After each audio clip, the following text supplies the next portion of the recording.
नमस्कार दोस्तों, स्वागत है आपका हमारे चैनल गोविंद गोपाल में फिर से एक बार। दोस्तों, इस वीडियो में हम शिक्षा में से जुड़ी हुई एक अच्छी और बुरी दोनों ही खबर लेके आए हैं। बुरी खबर तो यही है कि 27 जून की बैठक में शिक्षा मित्रों को कुछ नहीं मिला, उनको फिर से निराशा हाथ मिली।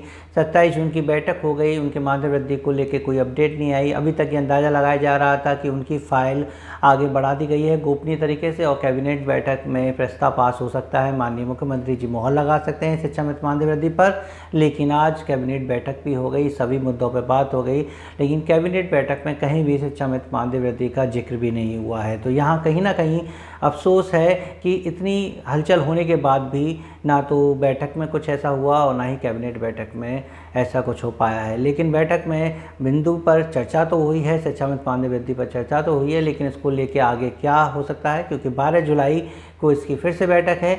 12 जुलाई की बैठक में शायद शिक्षा मित्र की मानदेय वृद्धि वाले बिंदु पर फिर से पुनः चर्चा हो। वैसे कह तो दिया है कि शिक्षा मित्र मानदेय वृद्धि का मामला एक नीति संगत मामला है, तो देखते हैं इसका क्या परिणाम निकलता है। लेकिन फ़िलहाल ये खबर जो भी जैसे भी आप पर असर डाल रही हो, आप निराश हो रहे हो, लेकिन एक अच्छी खबर हम आपको इस वीडियो में ये भी देने जा रहे हैं कि आप चाहें तो बिहार शिक्षक भर्ती में आवेदन कर सकते हैं। जी हाँ, शिक्षा मित्र चाहें तो बिहार शिक्षक भर्ती में आवेदन कर सकते हैं। 1,70,000 पदों पर ये भर्ती निकली है, लेकिन रुकिए, इसमें आपके लिए 1,70,000 पद नहीं, बस केवल 80,000 होंगे। इसमें शिक्षा मित्र अप्लाई कर सकता है, क्योंकि अब बिहार स्टेट ने बाहर के स्टेट्स के कैंडिडेट्स के लिए रास्ता खोल दिए हैं। वहीं माननीय मुख्यमंत्री जी ने कैबिनेट में ये प्रस्ताव पास कर दिया है कि अब बिहार की शिक्षक भर्ती में किसी भी स्टेट के कैंडिडेट फॉर्म भर सकते हैं। ये अच्छी खबर है, इससे पूरे देश में उनके यहाँ फॉर्म भरने की जो है संख्या बहुत ज़्यादा हो जाएगी, मेरिट बहुत हाई जाएगी, कंपटीशन बहुत हाई जाएगा। और यहाँ शिक्षा मित्रों को भारण की उम्मीद ना करें। शिक्षा मित्रों को सामान्य कैंडिडेट के साथ फाइट करना होगा, और जिसमें सामान्य के साथ साथ उनको अदर स्टेट वाला जो ठप्पा है उनके ऊपर लगा हुआ है, उसके साथ कंपटीशन करना होगा। अब हम आपको इस भर्ती के बारे में अगर सारी जानकारी बताएं तो 12 जुलाई इसकी लास्ट डेट है, आपको फॉर्म फिल करना होगा। लेकिन सबसे बड़ा सवाल जो आपके मन में आएगा वो आएगा, एक आपका यूपी टेट और सी टेट को लेके, और दूसरा कि शिक्षा मित्र लगभग एज का जो क्राइटेरिया होता है वो सब पार कर चुके होते हैं। तो हम आपको बता दें कि देखिए, एज क्राइटेरिया के लिए अभी संशय है। उसके लिए मैं आपको एक स्क्रीन पे दिखाऊंगा एक आदेश, उसको अगर आप देखेंगे तो हो सकता है कि शिक्षा मित्र उस कैटेगरी में आए और आपको फ़ायदा मिल जाए। रही बात पहले यूपी टेट और सी टेट की बात कर दें, तो कहीं कहीं जानकारी हल्की फुल्की ये भी मिल रही है कि इसमें यूपी टेट वाले भी अप्लाई कर सकते हैं, लेकिन हमारा मानना यह है कि इसमें शायद सी टेट वाले ही केवल अप्लाई कर सकते हैं, यूपी टेट वाले नहीं कर पाएंगे। लेकिन जैसे ही कोई अपडेट होगी, क्योंकि अभी तो केवल कैबिनेट में प्रस्ताव पास हो के प्रेस नोट जारी हुआ है, हो सकता है कि संशोधन हो, आगे जो ऑर्डर निकला है शिक्षक भर्ती का उसमें संशोधन हो सकता है, उसकी एलिजिबिलिटी में संशोधन हो सकता है, तो वहाँ ये जोड़ा जा सके कि अदर स्टेट का केवल उनके स्टेट का, यानी कि यूपी टेट भी वैलिड हो और सी टेट भी वैलिड हो, ऐसा कुछ हो सकता है। या फिर वो कहेंगे कि नहीं, केवल सी टेट चाहिए, और अगर बिहार का ही है तो उसका जो अपना टेट है, एस टेट है, बी टेट है, वो अपना क्लियर होना चाहिए। तो चलिए थोड़ी सी हल्की फुल्की जानकारी हम दे देते हैं इस भर्ती के बारे में।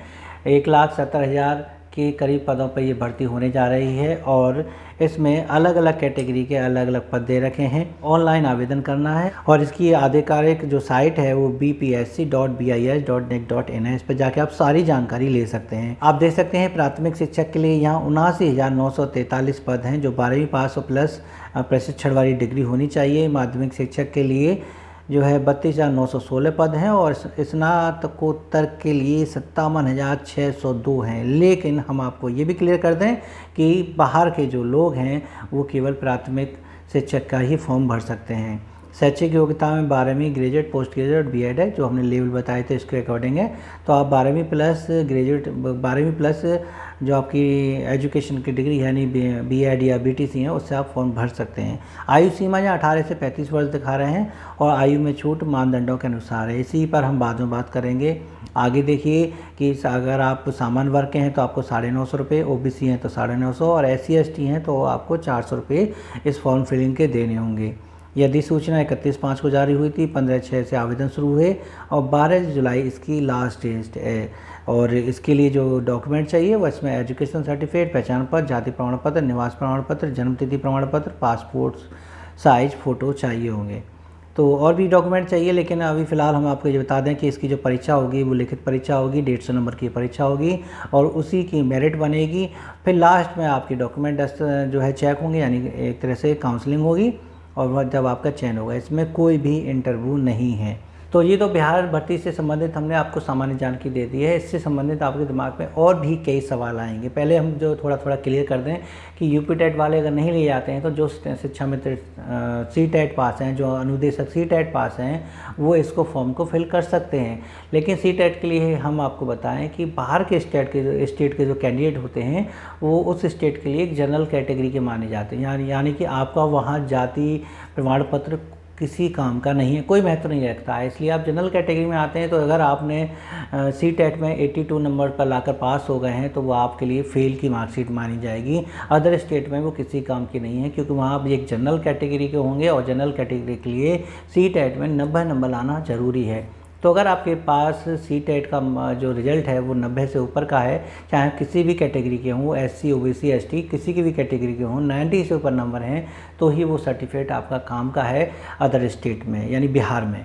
तो ही आप इसमें अप्लाई कर सकते हैं। जनरल कैटेगरी से आपको फ़ाइट करनी पड़ेगी। कहते हैं कि 50% जनरल कैटेगरी का होता है, तो सारा जो अदर स्टेट का है और वहाँ के जो लोग जनरल के हैं उन सबको 50% में ही फ़ाइट करनी होगी। इसी को लेके थोड़ा विवाद है कि इतना लोग आएंगे तो मेरिट बहुत हाई जाएगी। 150 नंबर का ये पेपर होता है जिसमें उसी के आधार पर मेरिट बनती है। कोई एकेडमिक इसमें रिकॉर्ड नहीं है, आपका हाई स्कूल इंटर ग्रेजुएशन क्या है कुछ नहीं, केवल जो मेरिट है उसी के आधार पर आपका इसमें चयन होगा।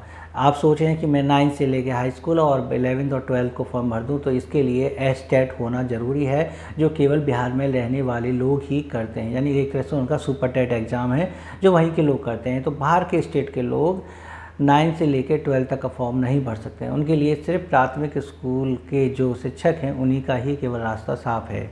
सी टेट से रिलेटेड अगर अभी आपको कोई और दिमाग में कोई सवाल हो तो वो नीचे कमेंट करके पूछ सकते हैं, हम आपको जवाब ज़रूर देंगे। बात आती है आयु सीमा की, तो आपको पता ही है कि इसमें 18 से 35 साल दे रखी है। तो इसका मतलब ये तो हो गया कि शिक्षा मित्र और अनुदेशक इसमें कोई भी फॉर्म नहीं भर सकते हैं। सभी शिक्षा मित्र और अनुदेशकों की उम्र लगभग इसके बाहर ही होगी, कोई इस रेंज में नहीं आएगा, तो ये बेकार का रहा। लेकिन ऐसा नहीं है, हमने जब इसकी ऑफिशियल वेबसाइट पे जाके इसकी अपडेट पढ़नी चाहिए तो उसमें एक पॉइंट हमें ऐसे मिला जहां आयु सीमा में छूट के मापदंड दे रखे थे। वहां हमने एक चीज़ देखी, वहां लिखा हुआ था कि ऐसे शिक्षक जो ग्राम पंचायत या नगर निगम के द्वारा चुने गए हैं और आज भी शिक्षक का कार्य कर रहे हैं या करते थे, उनको आयु सीमा में छूट दी जा सकती है। ये कितनी होगी अभी हम नहीं कह सकते हैं। उसमें वैसे 10 वर्ष तक का लिख रहा था, यानी अगर आप 35 के हैं तो 45 तक इसमें छूट मिल सकती है। जनरल कैटेगरी के 35 की छूट है तो जाहिर सी बात है कि आप 45 तक इस फॉर्म को भर सकते हैं। लेकिन अगर वो पॉइंट सही है, हम उसके बारे में नहीं कह रहे, क्योंकि हमने अभी वेबसाइट पर देखा था और हमें तुरंत लगा कि अरे ग्राम पंचायत पे तो शिक्षा मित्र चयन हुए हैं, तो जाहिर सी बात है कि ये जो है कैटेगरी शिक्षा मित्रों के लिए सही रहेगी। अब देखिए, ये तो सिर्फ एक अंदाज़ा लगाया जा रहा है कि उस नोटिस के अकॉर्डिंग शिक्षा मित्र उस कैटेगरी में आ रहे हैं तो ये फॉर्म भर सकते हैं। अच्छी खबर है, अगर इसका लाभ यानी 10 वर्ष की छूट का लाभ शिक्षा मित्र और अनुदेशकों को मिलता है तो और वो सी टेट पास हैं तो इस बिहार की भर्ती में आवेदन करने से ना चूकें, वो ज़रूर इसमें आवेदन कर लें। और हो सकता है कि केवल एक टेस्ट के भरोसे, यानी जिसमें एकेडमिक कोई नहीं है, इसमें कोई रिकॉर्ड ऐसा बैक नहीं है जिसकी वजह से मेरिट हाई जाएगी। शिक्षा मित्रों या अनुदेशकों को बाहर अंक का कोई मामला नहीं है। जो भी करना है आपको अपनी मेहनत से करना होगा। इन्हीं 150 नंबर में से अंक ला के आपको जो है नौकरी लेनी है। तो आप देख सकते हैं कि शिक्षा मित्रों के लिए कहीं ना कहीं अच्छी खबर है, जो आई थिंक अब 45 से कम के होंगे। 45 ऊपर के शिक्षा मित्र इसको नहीं भर पाएंगे, लेकिन 45 से नीचे के जो शिक्षा मित्र हैं वो और अनुदेशक हैं वो इस फॉर्म को भर सकते हैं। और भी जो जानकारी होंगी इस भर्ती से संबंधित हम आपको अपनी वीडियो में आपको बताएंगे। इससे रिलेटेड कोई सवाल हो आप कमेंट करके नीचे पूछ लीजिएगा, हम उनके जवाब देने की भी कोशिश करेंगे और धीरे धीरे आपको अपडेट देते रहेंगे कि इस शिक्षक भर्ती में क्या क्या चेंज हो रहे हैं या क्या क्या ऑर्डर आ रहे हैं, उनके बारे में भी आपको बताते रहेंगे। तो चैनल को सब्सक्राइब कर लीजिएगा। वीडियो अच्छी लगी हो तो उस पर प्लीज़ इसे लाइक और शेयर करना मत भूलिएगा और फटाफट से तैयारी में जुड़ जाइए सभी शिक्षा मित्र और अनुदेशक। मिलते हैं आपसे अगली वीडियो में ऐसे ही कुछ नए अपडेट के साथ। तब तक के लिए नमस्कार, जय हिंद।